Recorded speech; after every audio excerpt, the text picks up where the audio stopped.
Um, Hello, students. I took speaking for a couple of our existing students, and I would like to share the feedback for the same. Um, so, this is the video recording. What I'm going to do is that I'm going to ask them questions, and once they respond, I'm going to pause the recording and we'll discuss what were the plus points and what were the things which needed improvement. Okay, so let's start. The exam format. Yes, sir. I'm with it. Okay. So I'm not going to ask you introductory questions, which examiners do ask to make you feel comfortable.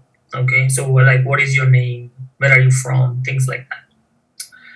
So we're going to go straight to the point. Do you live in a house or an apartment? Actually, I live in a house which is a two-story building.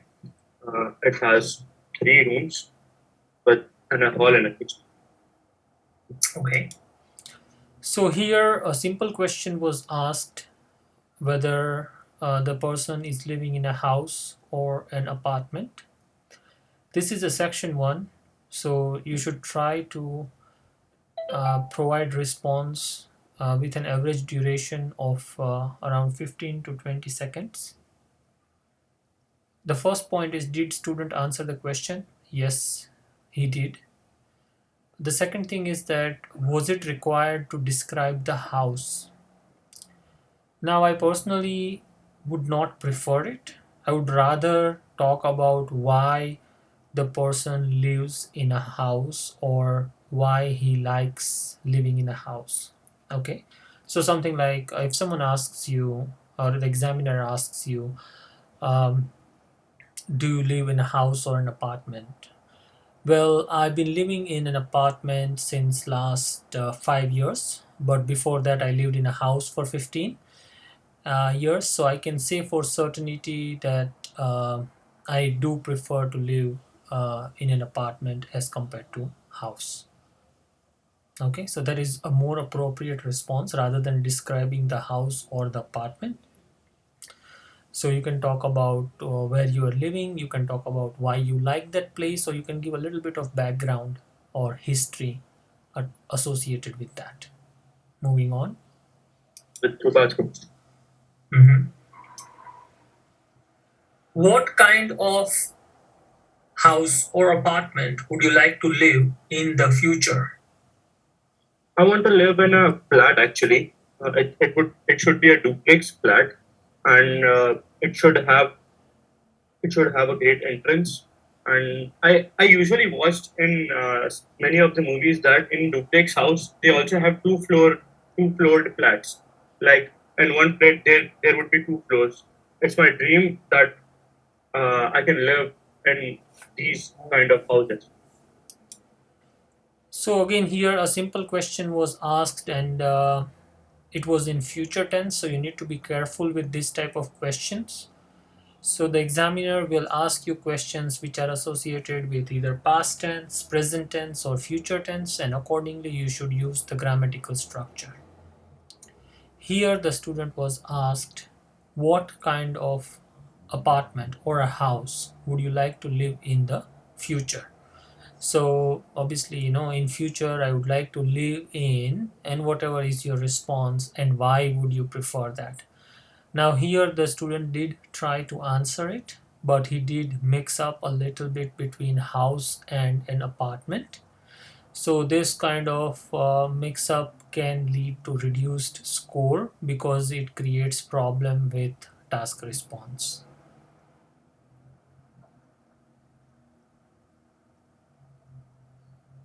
Okay, moving on.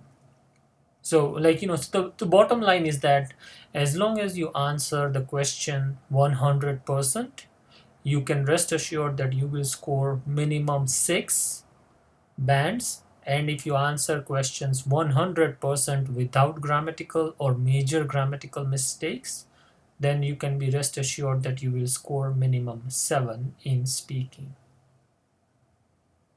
Okay. Can you describe your first school to me?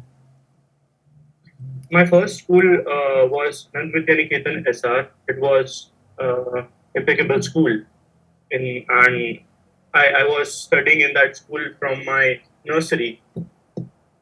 I have grown up in that school. Uh, the teachers were amazing, and also they had a big ground for sports purpose. And yeah, this is in a nutshell. So here a simple question was asked and student did answer it. The only feedback that I have for this response is that a student was not able to come up with the vocabulary word facilities. So a lot of you might think that facilities is a very common word, right? So here students should have said something like, my school had a lot of amazing facilities.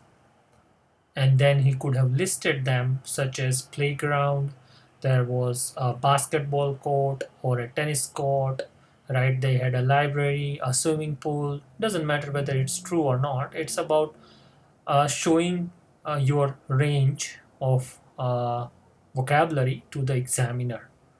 So that was something which was missing in this response. The tense wise and the response wise, the student was accurate, so no further feedback for this particular question. How did you travel to your school? Honestly, I used to travel from a van. Uh, my driver used to pick me up from my home, and vice versa, he would drop me at my home at the ending of the day. What did you So a simple question was asked, how did you commute to your school? Um and student did answer, did provide a response, but there were some mistakes like ending of the day. That would be a wrong collocation. And usually if you have a shared van, you can say something like you need to say things like that, like there used to be a shared van which used to pick up in the morning and then drop you off in the evening because you had a day school. So you need to have explain the process in a chronological order, right? So let's say you're going to the school via bicycle.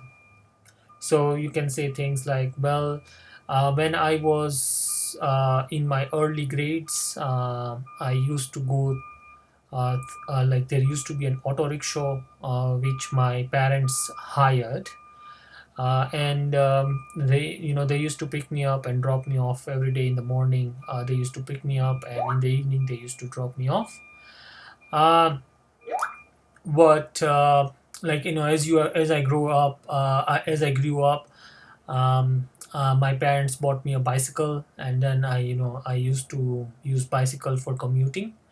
In my 10th grade I got my first scooter, or a bike, or a motorcycle, depending on what you want, which word you want to use.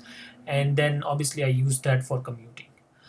So you know that this is kind of a response that can get you or fetch you more bands because it's more descriptive in nature, rather than just saying, because see, it's an obvious thing that if you have gone to force, or if you have gone to a particular school for 12 years from first grade to 12th grade, I'm certain that no one would have used the same mode of transportation, right? So it changes. Like, maybe you go, maybe your parents drop you off, maybe you walk to the school, maybe you use your bicycle, maybe you use a shared transportation, or maybe you have your own motorcycle or a scooter.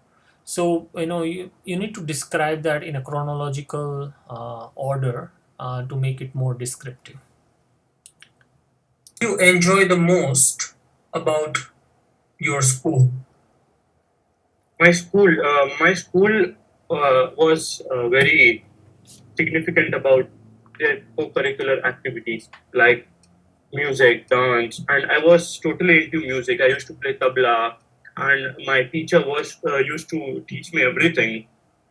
First of all, I felt that I was immortal, but then when he started teaching me everything, it was very easy for me. And yeah, this was the main feature. Like my school had a specific part for co-curricular activities. They used to give us a whole 45 minute of period for our activities on the starting of the day, in the starting of the day. Okay. So this response was very well presented, and there is no feedback for this particular answer. Would you say that it was a good school? Yeah, as I told, they had every facilities, and they had nice sitting arrangement in the class. The teacher were amazing because the teachers, although it was in Jamnagar, which was not even developed very well. Then also they had teachers from Kerala, from Chennai, from Bangalore, and they were also very high educated. So I think so they were very helping, and the school was very good. So here, student did respond in a more appropriate way. Um, so when you're talking about, let's say, someone asks you, was your school any good, or how good was your school? And the best thing to do is, obviously, if you already responded to that question partly, like what this student Arman did, like, as he began his response, he said, as I told before, right? So it is very essential to link your responses to previous responses if you have already mentioned something like that. So it seems like you are carrying on a conversation. Okay, and then you can list the things. So one of the thing which is missing in this response is, I would say, signpost words. Okay, so, well, firstly, secondly, and finally. So that kind of words are missing in Arman's response. So whenever you are listing things, make sure you use those kind of signpost words, um which highlights the level of importance, right? So, well, one of the most important thing, or secondly, or thirdly, so you can mention those things accordingly, and in order to score well. Okay. Let's talk about wildlife. Where in your country should a person go to see the wildlife? Honestly, I'm not into wildlife, but in Gujarat we have Gir National Parks and many other wildlife sanctuaries. I would suggest that one should visit them because in India the population of lions are decreasing, and these are the habitats which are saving lions. And in the end, watching a live, animal or wildlife uh, sanctuary is a different experience, and people always enjoy them. And in India, people are always keen as mustard to see these kind of centuries and wildlife. Okay. Century. Now here, the student went a little bit off topic. If you try to recall what was the question was very simple: where should someone go to see wildlife? Now, there are two places where a person can go to see wildlife. One is a zoo, because if we talk about wildlife, we are talking about animals or birds which appear in wild, basically, like lion is there or crocodile is there. So you can see them, or you can see them in a zoo, or you can see them in their natural habitat. So the question was very specific, but the students started talking about how lions are conserved in this centuries, right? So that is not the question. So the question is very simple: where you can see a wildlife. You can see wildlife at, well, you can either go to a zoo, or you can visit a sanctuary, because there are quite a few sanctuaries in India. Different sanctuaries are targeted towards different wildlife. Like, for instance, Gir sanctuary is focused on preservation of lions, and likewise, we have a tiger sanctuary. We have different sanctuaries to preserve different wildlife. So according to the interest, people can visit the respective sanctuaries, wildlife sanctuaries. So that is the thing. Moving on. What other country would you, as a person, like to visit to see wildlife? I would like to visit Africa because Africa has a great source of wildlife there.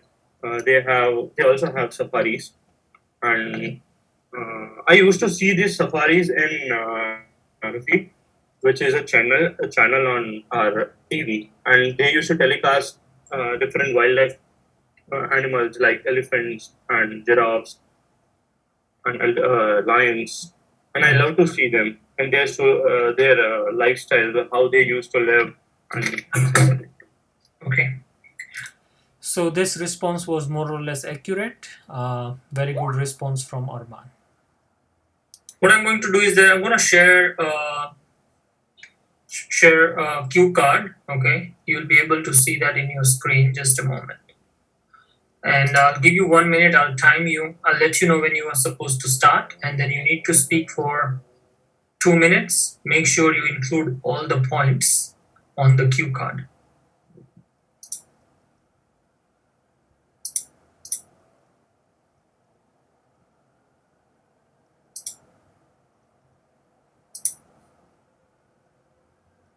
Can you see the screen? yes, sir. Okay. Let me just zoom in a little bit more. Okay, your 1 minute starts now. So when you have this 1 minute, the best thing to do is to note down the key vocabulary words to make sure that you include all the points and you stay relevant to the topic rather than writing sentences.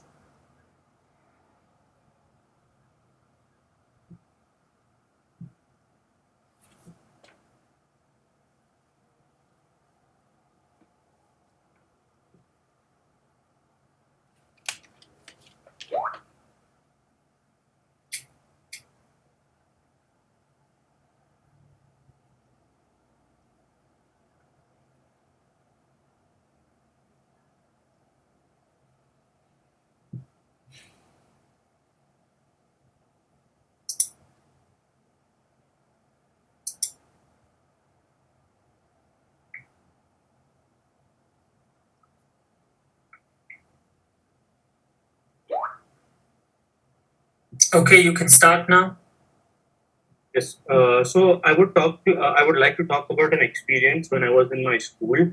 I was in my ninth standard, and I remembered that there was a annual function going to be organized in my school. Actually, I did a project on space settlement, and I stood first in NASA in that project, and they were expecting that I should describe this project, and there should be a whole part of this project in that annual function, and they gave me a stall specifically for that function. Now the journey started in a different way. I was told that I had to make a whole model, and thus these was a craft activity. The thing started when I was very, I had the audacity first that how should I make that this project because it was difficult and I was alone. Then the school gave me helping hand by giving me support by telling the teachers to help me. And teachers came and told me how to build a project. I started building the project with the help of waste, and I tried to do a waste out of best thing. The project had a dome connected to a rod, and there were several rings. And in the nutshell, the project was about settling in a space, and I was building a satellite with the help of waste. And after making that project, I had to explain it to other audiences too. And first of all, there was a big stage in the annual function, and I was kind of nervous because it is common to have butterflies in the stomach before presenting or reciting anything on the stage, and I was at the same time very nervous. Thank you. We would stop that over there. Okay. Now, The best thing about this response was that student was able to stay on the topic, was able to continuously speak for 2 minutes without any um, concerning mistakes, right? So, however, if you look at the bullet points, always make sure that you try to give equal emphasis to each and every one of them. So there are 4 bullet points. So you should try to speak for 30 seconds for each bullet point. If you look at the third bullet point, which says what it looked like. So here the student hardly spoke one sentence. Okay. So that was one of the feedback that I would like to give Armaan for this particular response. The rest of the thing is all right. But as I mentioned, try to, when you're given 1 minute, try to write vocabulary related to what you're going to say, to make sure that you stay on topic and you follow a certain order of in your response. Okay. Okay. All right.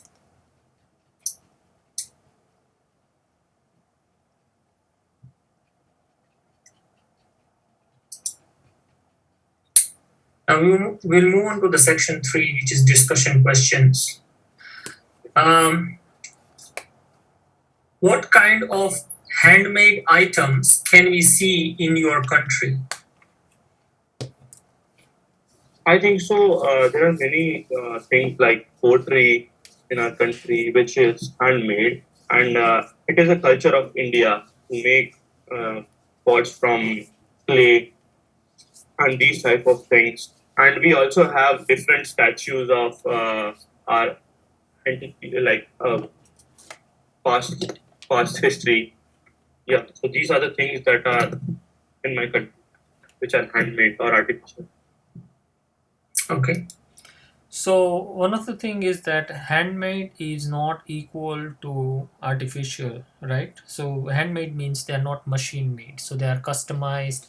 Um, so there are a lot of things, especially handicraft items, right? So handicraft is sorry, just a moment. Handicraft is one of the key vocabulary word which should have been used by the student over here. Okay, and then for example, art is there, craft is there, um, and if you are for example, uh, you can say things like my state is very popular for its unique embroidery design, right? So that is a vocabulary word, and that can help you score more. Okay. You can talk about pashmina shawl, which is famous from a special type of wool, which is procured in Kashmir, right? So these are the things which you need to you can talk about quilt. So because you can buy quilt, right? A lot of Western people, they buy quilt, they buy carpets, they buy um, like wool is like something woolen items are there, some of them. So when you're talking about a certain point, like here you're talking about handicraft, you should quickly think about the vocabularies that you can come up with relevant to that topic, and then draft your response. Here Arman lacked a little bit because he was not able to speak at length. Ideally speaking, this is a discussion type question, so you should be able to speak for 30 to 40 seconds. What kind of handmade gifts do people make in your country?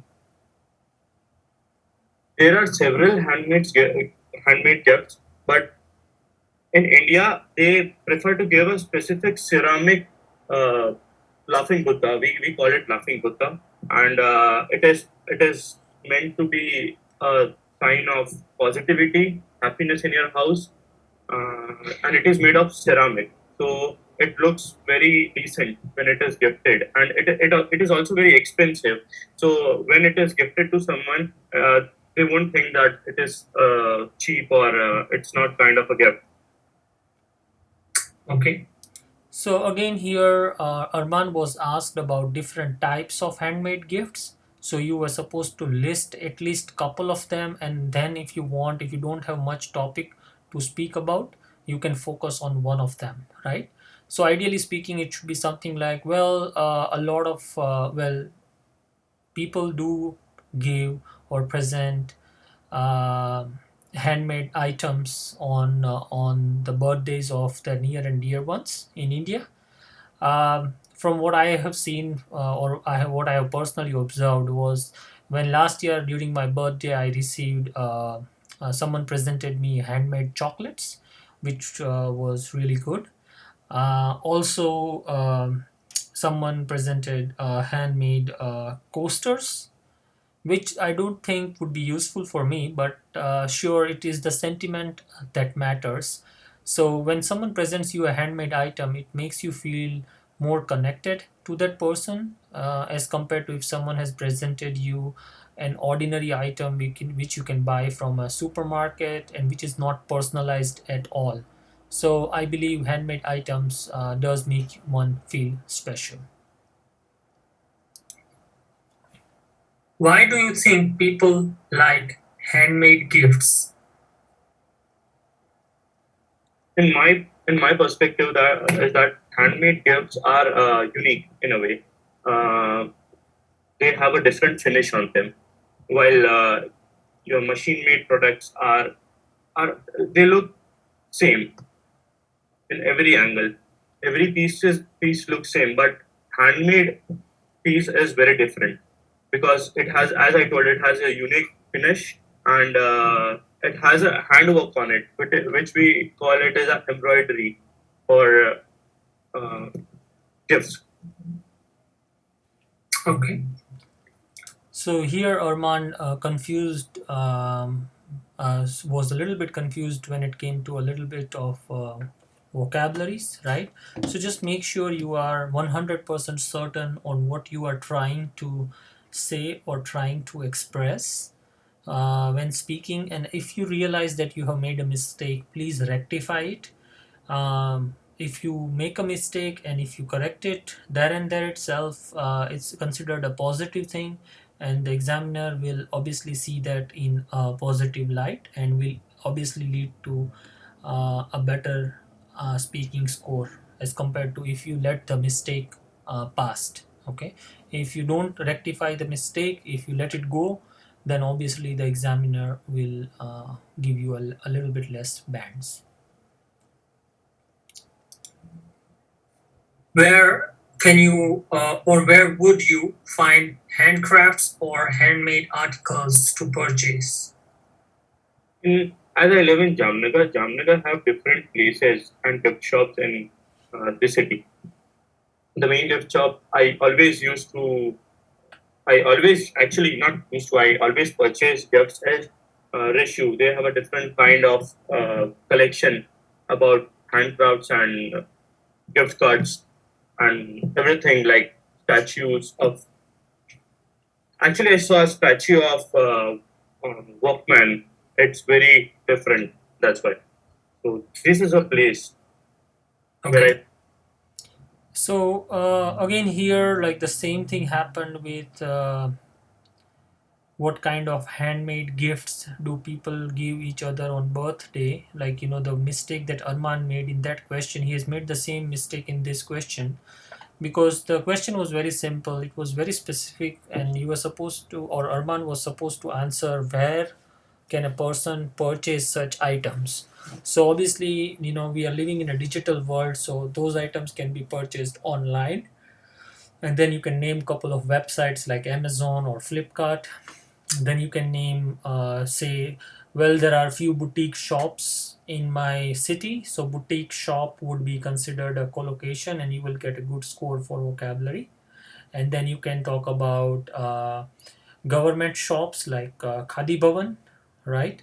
Um because obviously they also sell handmade or handcrafted items with embroidery and stuff, right? So they were asking you a list of places where you can buy things, and Arman only mentioned one. So just make sure you listen to the question carefully.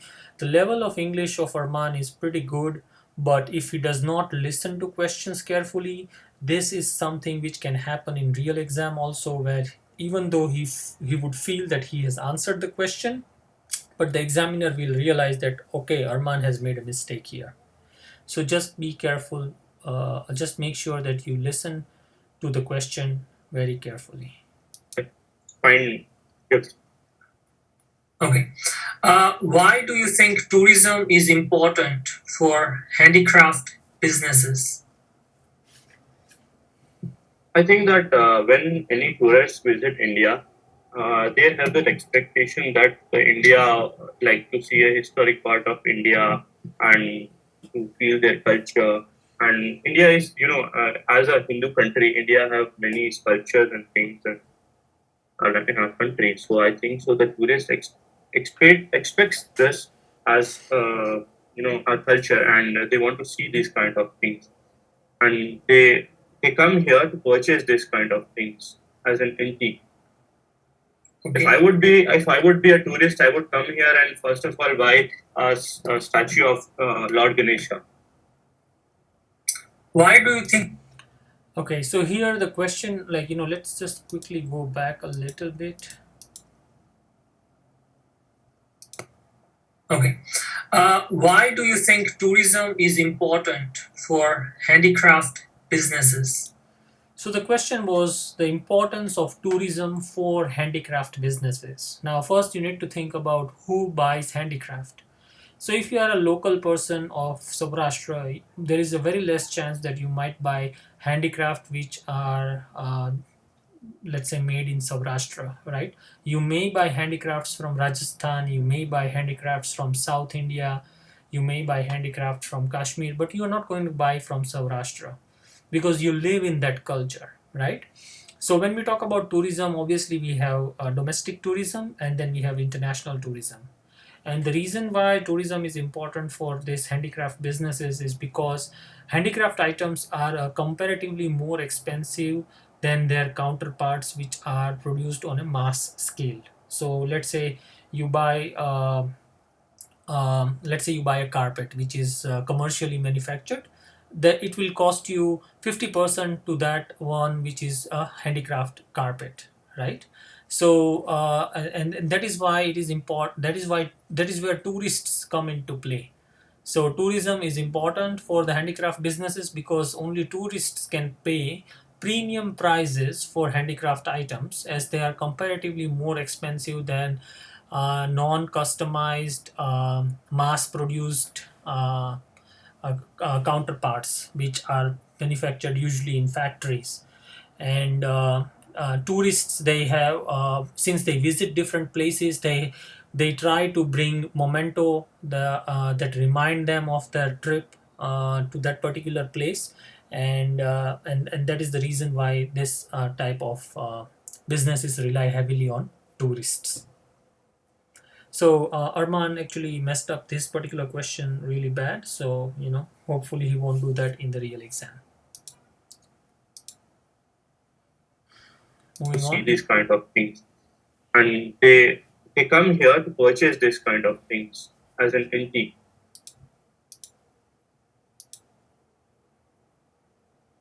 Why do you think tourist buys this kind of handicraft items? Because these kind of things are not they are not sold in any other countries, as I know.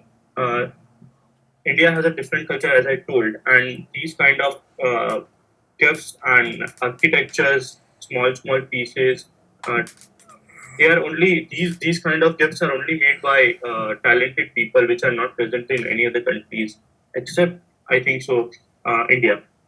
So people, like to come here and buy something. Okay, so here again, like the thing which was missing was that people buy these items because they hold a sort of a sentimental value for the person who is buying it. Also, they are considered unique from the perspective of tourists, and uh, and like, obviously different countries have different handicraft items, so it's not unique to India. If you visit Pakistan, they will have their own items. If you visit France, they'll have their own things, and so on and so forth, right? So try not to make assumptions in your responses. Okay. According to you, what can government do to promote such arts or forms of art? This is a nice question, and in this question, I have many ideas because mainly poetry in India is known as a backward thing because they are not supported in any ways. Government should support them, fund them.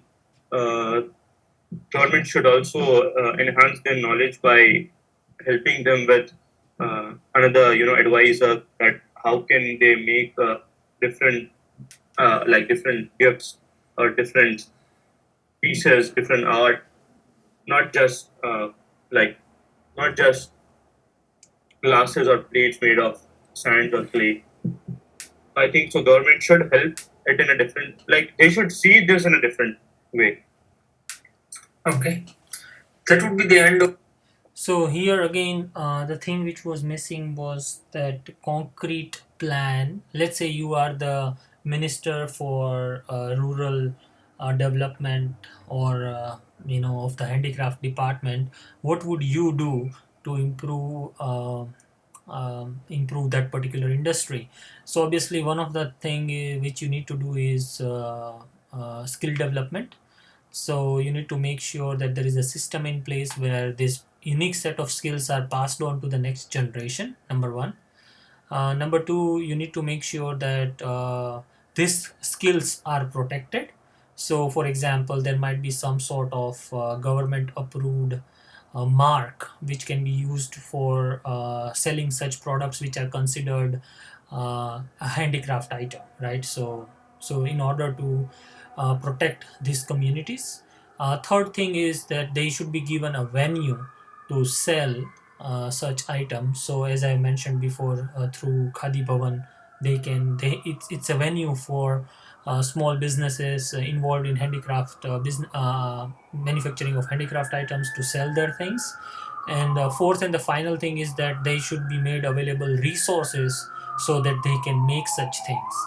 So these are the four things in which government can involve themselves to ensure that such businesses are or stays in or such businesses uh, prosper and are able to be profitable for their owners, respective owners, right? So that's something that you need to focus on. Okay. Of your speaking test. Okay. So that was his speaking test. Ideally speaking, I would give him between 6.5 bands. Obviously, Armaan deserves 7. If only he could have answered the questions. I think there were around four questions which he did not answer appropriately, like 100%. So if only he would have done that, then I would have definitely given them 7 bands. I hope this video brings some clarity to those who are planning to give their IELTS exam. And please make sure that listening to the question is a very important or an integral part. And just make sure that each and every part of the question is answered. And just don't fixate yourself on a single word or a phrase in the question. You need to answer the question in a holistic way to ensure that you get the best possible IELTS bands in speaking. Thank you. That's all for now. Thanks for watching this video. It's Malhar sir, and if you have any queries, you can always reach out to me or any of your faculties, and I'll be posting more videos soon. Thank you.